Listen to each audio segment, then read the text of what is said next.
Subscribe करिए HiFi Study channel को, bell icon को प्रेस कीजिए लेटेस्ट वीडियो अपडेट सबसे पहले पाने के लिए। Hello friends, welcome to HiFi Study changing the way of education. आज हम लोग समावेशी शिक्षा के कुछ इंपॉर्टेंट क्वेश्चन देखेंगे।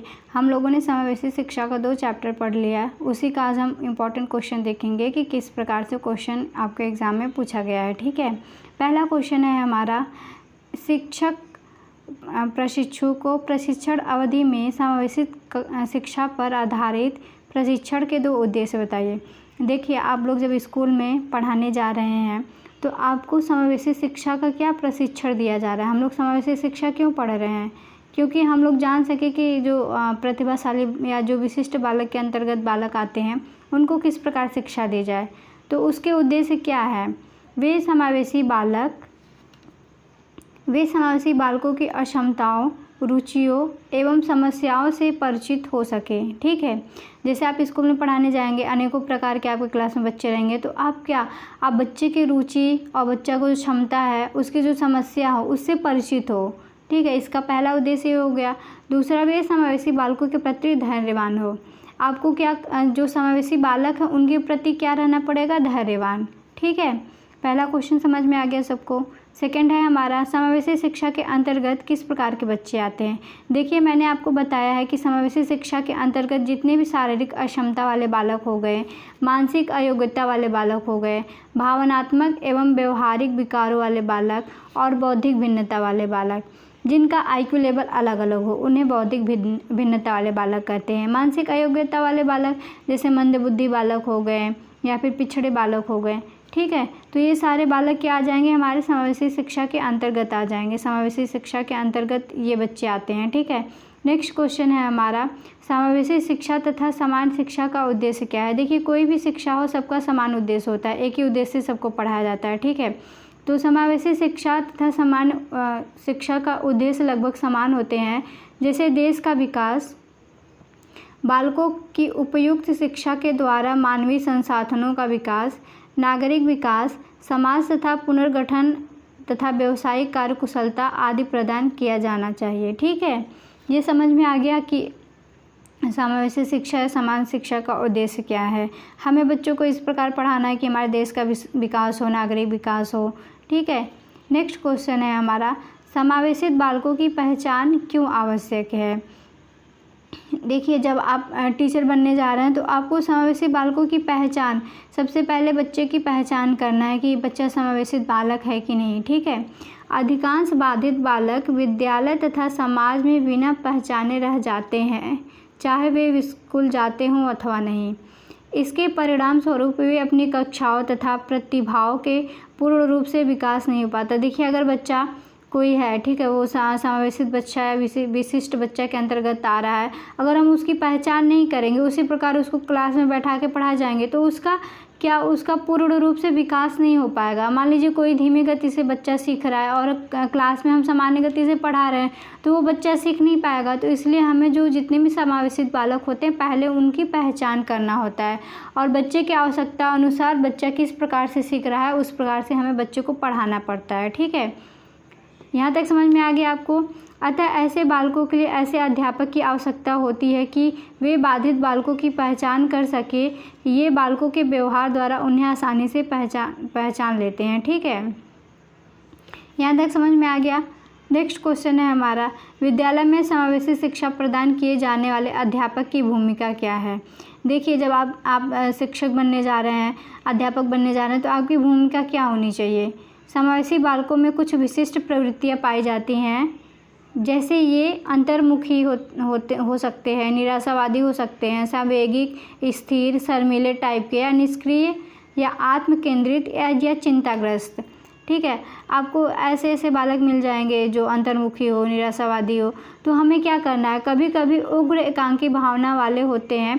अध्यापक सर्वप्रथम इनकी पहचान करता है, तत्पश्चात इनकी पहचान के पश्चात इनकी शिक्षा की व्यवस्था की जाती है। पहले क्या करना है, आपको बालकों को पहचान करना है कि बच्चा किस प्रकार का है। ठीक है, उसके बाद आपको शिक्षा की व्यवस्था करनी चाहिए। बच्चा जिस प्रकार सीख रहा है बच्चे को उस प्रकार सिखाया जाए। ठीक है, अध्यापक की सबसे बड़ी भूमिका इनकी पहचान करना है। पहचान की विधियाँ जैसे निरीक्षण विधि, बच्चे को ऑब्जर्व करके आप पहचान सकते हैं। चिकित्सक परीक्षण द्वारा बच्चे को पहचान सकते हैं। मानसिक परीक्षण द्वारा बच्चे को पहचान सकते हैं। बच्चा किस टाइप का व्यवहार कर रहा है या शैक्षिक परिणाम जैसे उसके एग्ज़ाम में कितने मार्क्स आ रहे हैं, उस प्रकार से आप बच्चों को पहचान सकते हैं। ठीक है, यहाँ तक समझ में आ गया आप सभी को। नेक्स्ट क्वेश्चन है हमारा, समावेशी शिक्षा सामान्य शिक्षा से किस प्रकार भिन्न है। जो समावेशी शिक्षा है वो समान शिक्षा से किस प्रकार भिन्न है। समावेशी शिक्षा शारीरिक, मानसिक तथा प्रतिभाशाली विशिष्ट गुणों से युक्त विभिन्न बालकों पर अपनाई जाती है। देखिए, जैसे बच्चा प्रतिभाशाली हो या मानसिक रूप से पिछड़ा बालक हो या जितने भी विशिष्ट गुण होते हैं बालकों में, वो समावेशी शिक्षा, वो बालक समावेशी बालक होते हैं। ठीक है, लेकिन यह शिक्षा सामान्य बालकों को शिक्षण नहीं देती। मान लीजिए, ऐसे समझिए कि कोई प्रतिभाशाली या फिर मंद बुद्धि वाला बालक बच्चा या धीमी गति से सीख रहा है, तो उसको आप जिस प्रकार से बच्चा सीख रहा है उस प्रकार से सिखाएंगे, बट जो सामान्य बालक होते हैं उनको तो सामान्य तरीके से सिखाएंगे आप। ठीक है, समावेशी शिक्षा सामान्य बालकों की शिक्षा से सर्वथा भिन्न है। इस शिक्षा में ऐसे घटकों को सम्मिलित किया जाता है जो सामान्य बालकों के कार्यक्रम के साथ साथ विशिष्ट भी होते हैं। ठीक है, जैसे जो सामान्य बालकों को जिस प्रकार सिखाया जा रहा है उसके अलावा कुछ विशिष्ट प्रकार से भी विशिष्ट बालकों को शिक्षा दी जाती है। ठीक है, यहाँ तक समझ में आ गया आप सभी को। नेक्स्ट है हमारा, समावेशी बालक किस प्रकार के होते हैं। ठीक है, देखिए, जो हम लोगों ने पढ़ा था कि समावेशी बालक किस प्रकार के होते हैं, उसमें हमारा प्रतिभाशाली बालक था और समावेशी शैक्षिक समावेशी से अभिप्राय है उन सभी छात्रों को प्रदान की जाने वाली शिक्षा से है जो अपवंचित वर्ग के हो, भाषा, धर्म, जाति, क्षेत्र, वर्ण, लिंग अथवा शारीरिक एवं मानसिक दशा से ग्रसित हो। इस प्रकार के छात्र प्रतिभाशाली एवं शारीरिक रूप से अक्षम दोनों रूप में हो सकते हैं। ठीक है, जैसे कोई बच्चा है वो प्रतिभाशाली भी हो सकता है या फिर शारीरिक रूप से अक्षम बालक भी समावेशी बालक में आते हैं। ठीक है, यहाँ तक समझ में आ गया सभी को। नेक्स्ट क्वेश्चन है हमारा, सामान्य बच्चों की दो विशेषताएं बताइए। जो सामान्य बच्चे हैं उनकी दो विशेषताएं बताइए। सब उनका तो बुद्धि IQ लेवल समान होगा, बुद्धि सामान्य होती है तथा वह शारीरिक एवं मानसिक रूप से परिपक्व होते हैं। ठीक है, ये क्या है, हमारे सामान्य बालकों की विशेषता है। नेक्स्ट क्वेश्चन है हमारा, पिछड़े बालक से आपका क्या अभिप्राय है। ठीक है, देखिए, ये मैंने आप लोगों को ये सारी चीज़ें बहुत अच्छे से पढ़ाया। अगर आपको नहीं थोड़ा कहीं कुछ डाउट लग रहा है, अच्छे से नहीं समझ में आ रहा, तो आप लोग प्रीवियस वीडियो देख करके समझ लीजिएगा। ठीक है, पिछड़े बच्चों से आपका क्या अभिप्राय है। जो अपने कार्य में अपने समान साथियों से पीछे रह जाते हैं। देखिए, मैंने बताया था पिछड़े बालक किसे कहते हैं। जैसे दो कोई बच्चा है वो अपने कार्य को, या फिर जो बच्चा क्लास 9th में पढ़ रहा है, अगर वो अपने क्लास का जो कार्य होता है उसको करने में असमर्थ है तो बच्चा क्या है, पिछड़ा हुआ बालक है। ठीक है, नेक्स्ट क्वेश्चन है हमारा, आंशिक रूप से अक्षम बच्चों के सभी प्रकार लिखिए। आंशिक रूप से शारीरिक अक्षम, देखिए, दृष्टिबाधित बालक हो जाएंगे, वाणी बाधित बालक हो जाएंगे, श्रवण बाधित बालक हो जाएंगे, अस्थि बाधित बालक हो जाएंगे। ये सारे क्या बच्चे हैं, जो फिजिकल डिसेबल बच्चे हैं वो बच्चे आ जाएंगे इसके अंदर का। ठीक है, नेक्स्ट क्वेश्चन है हमारा, अस्थि बाधित बच्चों की पहचान से संबंधित लक्षण लिखिए। ठीक है, अस्थि बाधित बच्चों की पहचान से संबंधित लक्षण लिखिए। मेरुरज्ज का वक्र होना, विकृत नितंब, पाँव फिरा, दैनिक क्रियाओं की समस्या आना, हाथ पैर या शरीर के किसी अंग का विकृत होना। देखिए, जो अस्थि बाधित बच्चे होते हैं उनका पैर हो सकता है, पैर में प्रॉब्लम हो, या उनके घुटने में कोई मेरुरज्ज का वक्र होना, या फिर पैर फिरा हो, मतलब पैर मुड़ा हो। ठीक है, इस प्रकार के हाथ पैर या शारीरिक कहीं कोई भी अंग क्या होते हैं, विकृत होते हैं, उसको हम लोग क्या बोलते हैं, अस्थि बाधित बालक। ठीक है, नेक्स्ट क्वेश्चन है हमारा समस्यात्मक व्यवहार के कौन से कारण हैं। देखिए, आनुवंशिक कारण, बुद्धि दुर्बलता, विरासत में मिले दुर्व्यसन। देखिए जैसे कि समस्यात्मक व्यवहार के कारण क्या होते हैं, बौद्धिक दुर्बलता, या फिर जैसे किसी के पेरेंट्स का IQ लेवल बहुत कम है, मानसिक स्तर ठीक नहीं है, तो क्या बच्चे में आनुवंशिक माता पिता के लक्षण तो बच्चे में आते ही हैं। आप लोग बायो पढ़े होंगे थोड़ा, तो आप लोग को पता होगा कि गुणसूत्र के द्वारा माता पिता के जो लक्षण होते हैं बच्चों में आते हैं। तो अगर माता पिता का मानसिक स्तर ठीक नहीं है तो बच्चे में भी दिखाई पड़ता है। ठीक है। दूसरा है हमारा शारीरिक कारण, बहरापन, अंधापन, गंजापन, कम दिखाई देना या ऊंचा सुनना। ठीक है, ये सब क्या है, बच्चे के अंदर समस्या आती है। ठीक है। तीसरा हमारा है संवेगात्मक कारण, अंगूठा चूसना, बिस्तर गिरा करना, चिड़चिड़ापन। ठीक है। नेक्स्ट है हमारा सामाजिक कारण, निम्न आर्थिक स्थिति, उचित देखरेख का अभाव, माता पिता के टूटते संबंध या बड़े सदस्यों की आदतें खराब होना। ठीक है। देखिए सामाजिक कारण क्या हो सकता है कि बच्चे का उचित देख रेख न किया जाए, माता पिता के बीच लड़ाई झगड़े होते हों, या फिर उनके टूटते संबंध, बड़े सदस्यों की जो आदतें होती हैं, अगर बड़े सदस्यों की आदतें ठीक नहीं है तो बच्चा भी उसी प्रकार से सीख लेता है। ठीक है। नेक्स्ट क्वेश्चन है हमारा, प्रतिभाशाली बच्चे किसे कहते हैं। ठीक है।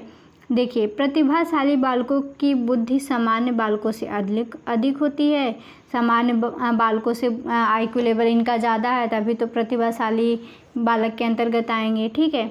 मनोवैज्ञानिक के अनुसार जिनकी बुद्धि लाब्धि 140 से अधिक होती है। देखिए ये कौन से मनोवैज्ञानिक बताए थे कि अगर जिसकी बुद्धि 140 से अधिक होती है तो वो बच्चा प्रतिभाशाली है, तो ये इसका आंसर हो जाएगा टर्मन साहब ने बताया था कि जिन बालकों का बुद्धि लाब्धि 140 से अधिक होता है वे बालक क्या होते हैं, प्रतिभाशाली होते हैं। ठीक है।